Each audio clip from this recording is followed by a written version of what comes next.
Hello students, in this video we will read the essay of Mimicry and Man, Ambivalence of Colonial Discourse by Homi Bhabha. According to Bhabha, mimicry is the most elusive and effective strategy of colonial power and knowledge. Mimicry is a hidden agenda of the colonizer. It is difficult to find, catch, or achieve their strategy. It is through this hidden agenda that the colonizer designs to achieve a long term control or authority over the colonized people. Therefore, colonialism is not a simple rule, it has a hidden agenda of making the colonized people their dependents by exploiting them morally, spiritually, politically, and economically. The exploitation is done in a concealed manner. It is difficult to see through the deceit, ambivalence, and falsehood of the colonizers. The real intention of the colonizer is domination, subjugation, and prevention of any uprising.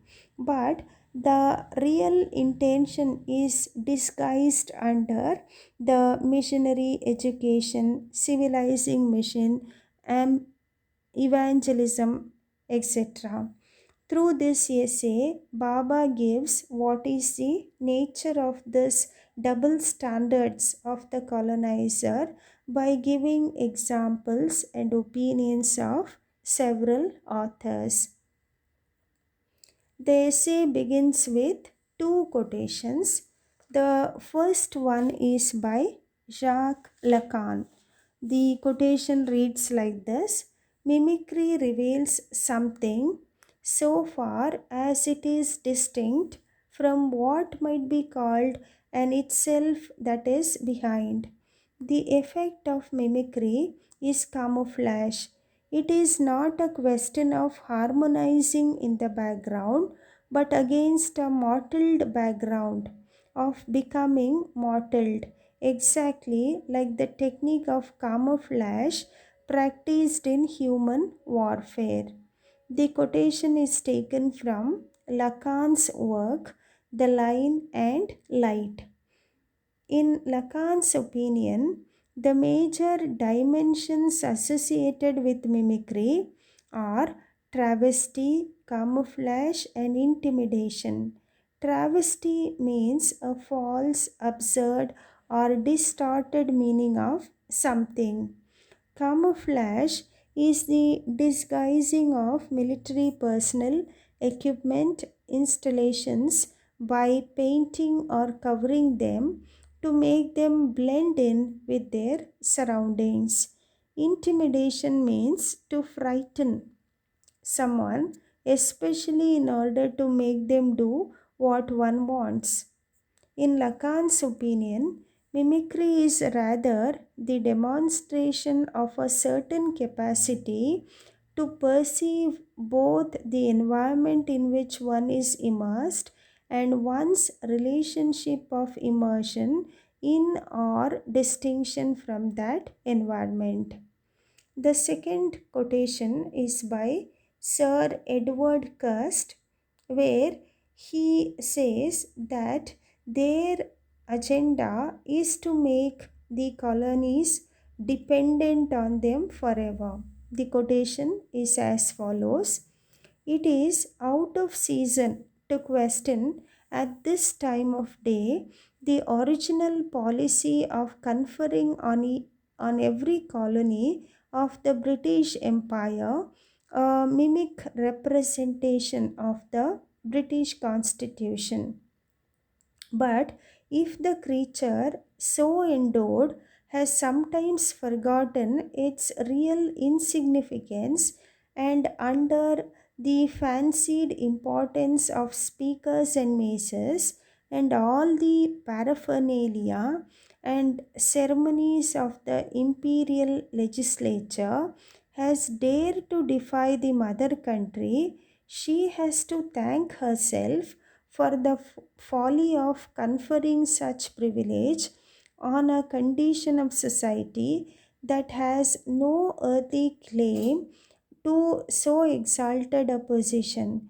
A fundamental principle appears to have been forgotten or overlooked in our system of colonial policy, that of colonial dependence. To give a colony the forms of independence is a mockery. She would not be a colony for a single hour if she could maintain an independent station. This is taken from Sir Edward Cuss' work, Reflections on West African Affairs. Now, the gist of this quotation is that the colonies should never be granted independence. They should be perpetually under the control of the colonizer. Now, after reading the quotations, let us go to the next paragraph where Homi Baba writes, the discourse of post Enlightenment English colonialism often speaks in a tongue that is forked, not false. Now, to the expression forked tongue means to deceive or mislead. If colonialism takes power in the name of history, it repeatedly exercises its authority through the figures of farce. For the epic intention of the civilizing machine, human and not wholly human, in the famous words of Lord Rosebery, writ by the finger of the divine. Now, in this portion of the essay, Baba talks about the falsehood of colonial discourse. Somebody called Lord Rosenberry said colonialism is written by the finger of divine. That is, they have a sanction from God to exploit the colonies. It is granted to them the power of exploitation, domination, subjugation is given by God to the colonizer. In this comic turn from the high ideals of the colonial imagination to its low mimetic literary effects, mimicry emerges as one of the most elusive and effective strategies of colonial power and knowledge. Now, trying to understand what Lord Rosebery speaks, we can understand the double standards of the colonizer, the hypocritical standards, where from outside he seems to be very good and benevolent, whereas internally all the thoughts of exploitation, overpowering, and domination is there. Within that conflictual economy of colonial discourse, which Edward Said describes as the tension between synchronic panoptical vision of domination, the demand for identity, stasis, and the counter pressure of the diachrony of history, change, difference, mimicry, represents an ironic compromise.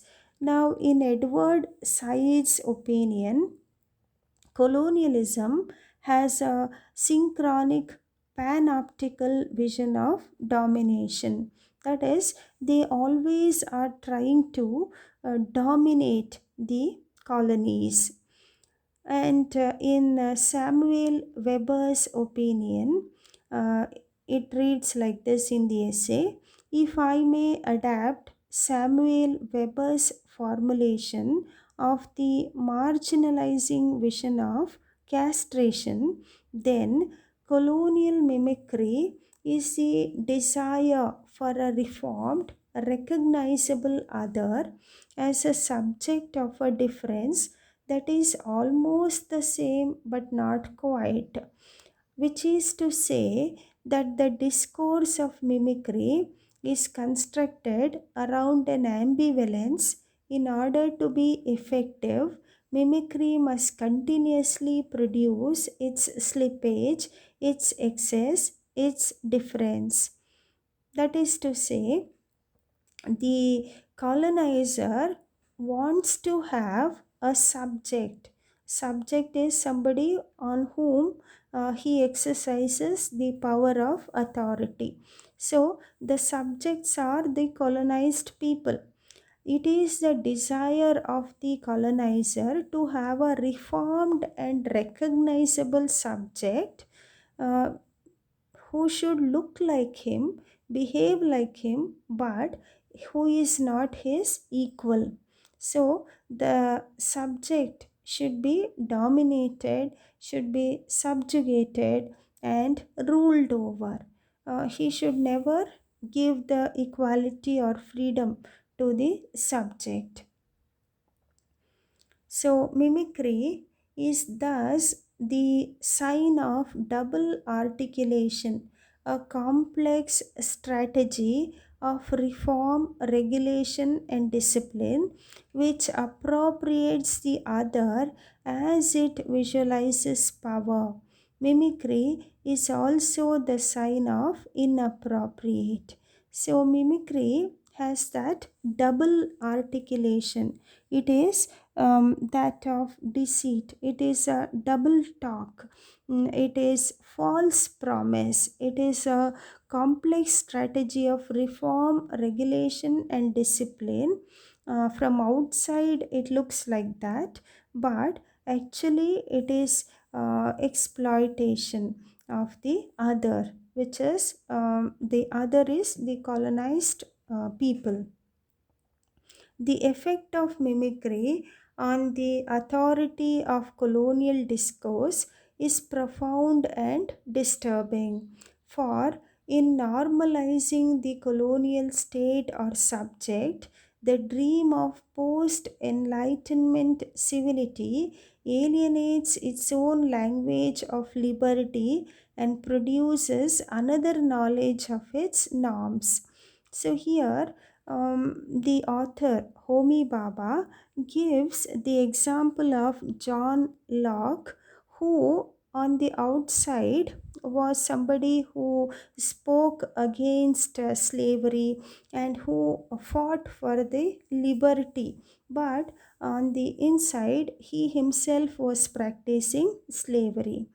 Let us read from the essay. For example, in Locke's second treatise, which splits to reveal the limitations of liberty in his double use of the word slave. First, simply descriptively as the locus of a legitimate form of ownership, then as the trope for an intolerable, illegitimate exercise of power. So, in that work, second treatise by John Locke, he talks about two areas, which are state of Carolina and original state of nature. Now, he says slavery can be justified in the state of Carolina, but on a regular or a normal basis, it should be abolished in the original state of nature. That is, when we think about man as an individual from the overall point of view, slavery must be abolished. It should not be practiced. But only for the state of Carolina you can have slaves, because there is a necessity for them. There in the state of Carolina, England had large plantations on which they needed people to work. So slavery is justified in state of Carolina but nowhere else. So this is how Homi Baba exposes the double standard which John Locke had. John Locke, who was a preeminent theorist of natural liberties and an influential resource for ab- abolitionist thinker. He was the one who fought for the abolition of slavery. He was a champion of natural liberty in the 18th and 19th century, but he himself participated in slave trade. Here, Homi Baba is showing us the double standards of some great thinkers of 18th and 19th century. A classic text of such partiality is Charles Grant's observation on the state of society among the Asiatic subjects of Great Britain. Uh, which was only superseded by James Mill's History of India as the most influential early 19th century account of Indian morals and manners. Now, he gives another example of Charles Grant, where Charles Grant has written on the manners of Asiatic subjects, that is, the colonized people. So, what he says in that is that Grant's dream for an evangelical system of mission educated mission education conducted uncompromisingly in English was partly a belief in political reform along Christian lines and partly an awareness that the expansion of company rule in India required a system of interpellation, reform of manners. So, when Charles Grant spoke for evangelical system of education in India, he had a hidden agenda behind it. That is, it was not his benevolent self that gave forth that idea, but it was something which was hidden. So let us read his statements. Caught between the desire for religious reform and the fear that Indians might become turbulent for liberty. So he wanted to give missionary education, plus he wanted to stop the rebellion of Indians. So he had these two intentions behind giving them behind proposing evangelical education. Grant implies that it is in fact partial diffusion of Christianity and the partial influence of moral improvements which will construct a particularly appropriate form of colonial subjectivity. So, here Charles Grant wants to give partial education. He wants to educate Indians half so that they will not rebel against the colonial powers. What is suggested is a process of reform through which Christian doctrines might collude with divisive caste practices to prevent dangerous political alliance. So, what Charles Grant wants is that he wants to mix Christian doctrines with the caste practice which Indians already have. He wants to have a mixture of these two, Christianity and caste practice, so that it will create a different kind of practices among Indians which will stop them from rebelling against the colonial powers. inadvertently, Grant produces a knowledge of Christianity as a form of social control, which conflicts with the enunciatory assumptions which authorize his discourse, in suggesting finally that partial reform will produce an empty form of imitation of English manners which will induce them to remain under our protection. So, in Grant's opinion, if partial education is given, the Indians will remain under the control of British people forever. Grant mocks his moral project and violates the evidence of Christianity's central missionary tenet, which forbade any tolerance of heathen faiths.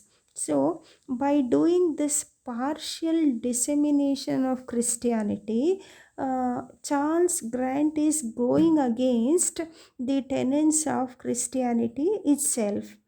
Christianity doesn't tolerate any other religion, but Charles Grant wants Christianity to mix with their the colonized populations' original faith. So by doing it, he is going against the tenets of his own religion. Then Baba gives us the infamous minute of Macaulay as an example for the double standards practiced by the colonizer. The absurd extravagance of Macaulay's infamous minute, deeply influenced by Charles Grant's observations, makes a mockery of Oriental learning until faced with the challenge of conceiving of a reformed colonial subject. Then the great tradition of European humanism seems capable only of ironizing itself at the intersection of European learning and colonial power. Macaulay can conceive of nothing other than a class of interpreters between us and the millions whom we govern, a class of persons Indian in blood and color but English in taste, uh, in opinions, in morals, and in intellect. In other words, a mimic man raised through our English school, as a missionary educationist wrote in 1819, to form a corps of translators and be employed in different departments of labor. So, even Macaulay wanted to have people who would work for them as subordinates. He did not want to give English education so that the Indians would improve in social standard or they improvise themselves. The original intention was to make them subordinates or to make them mimic the Englishmen. So they were all creators of mimic men. And then we read, the line of descent of the mimic man can be traced through the works of Kipling, Foster, Orwell, Naipaul, and to his emergence most recently in Benedict Anderson's excellent essay on nationalism as the anomalous Bipin Chandrapal. So here, uh, Homi Baba is giving examples from literature where we can find people who are trying to imitate their colonial masters. The figure of mimicry is locatable within what Anderson describes as inner incompatibility of empire and nation. It problematizes the science of racial and cultural priority so that the national is no longer naturalizable. What emerges between mimesis and mimicry is a writing, a mode of representation that marginalizes the monumentality of history, quite simply marks its power to be a model, that power which supposedly makes it imitable.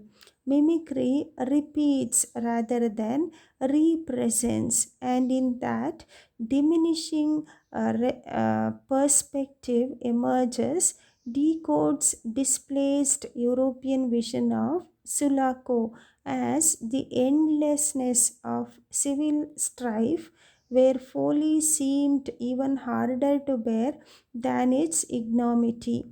So, here Homi Baba tells us that the double standards of the colonial powers create mimic men and women in the colonized nations who are different, who are mocked by the natives as well as by the colonial powers themselves.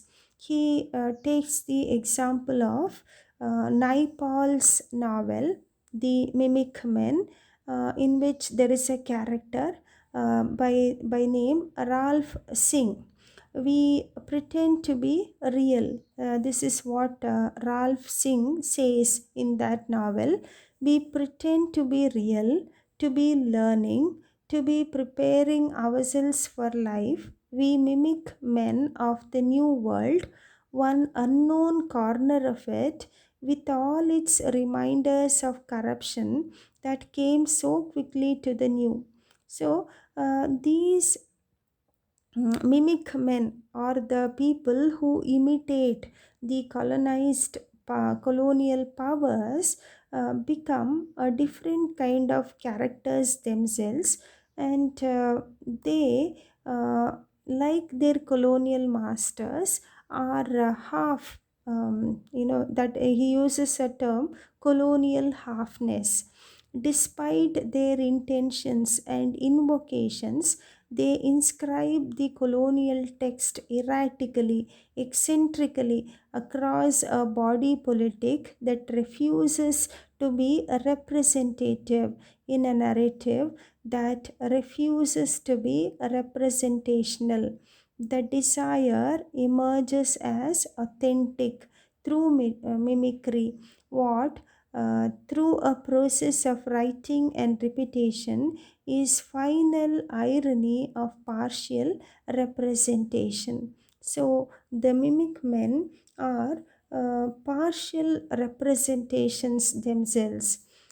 He quotes Franz Fanon here in the essay.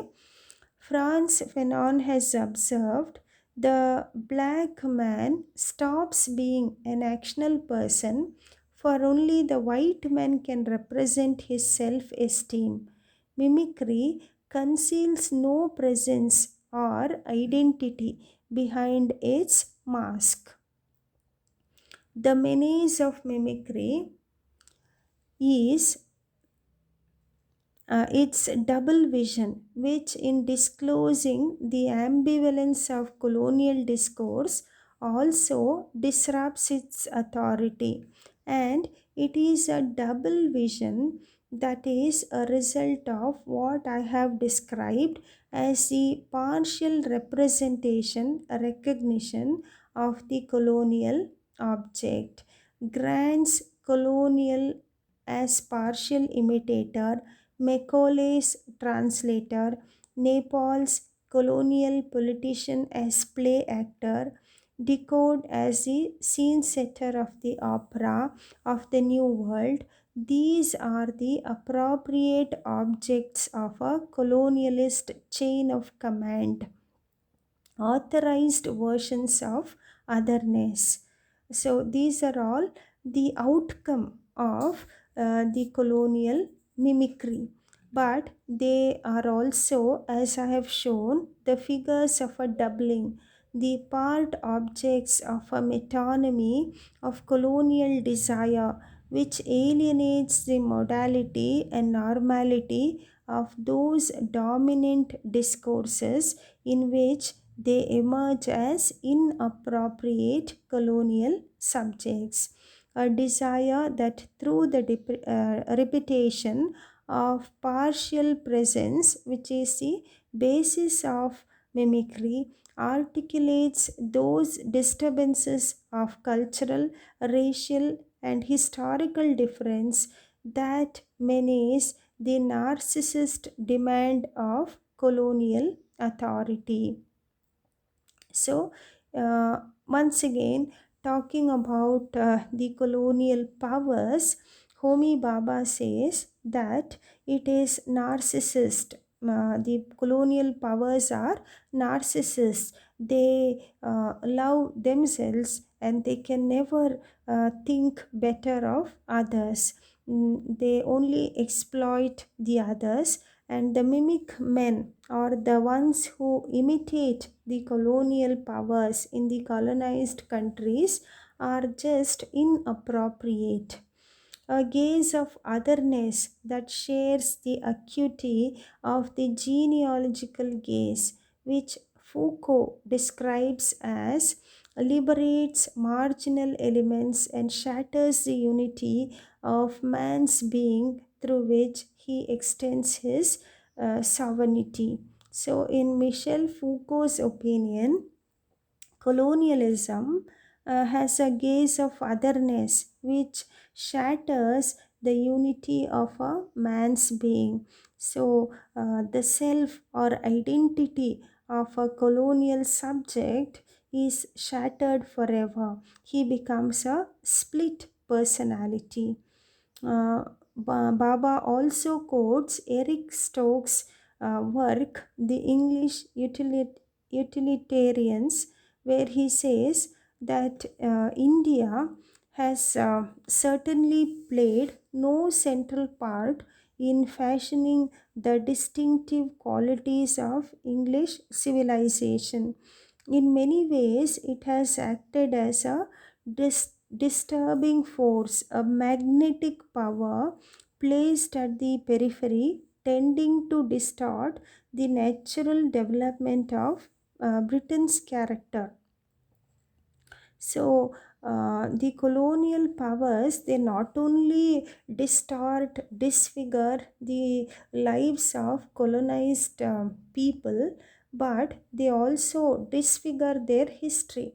Now, looking at Eric Stokes' work, they say that India has distorted the development of Britain's character. So they even change history. History becomes a farce here.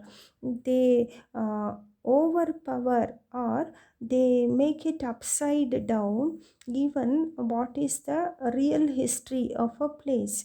Actually, this is what the Britishers have done to India, but they reverse it, and say, they subvert it and say that India has destroyed the character of Britain. We will look at the second part of the essay in the next video. Thank you.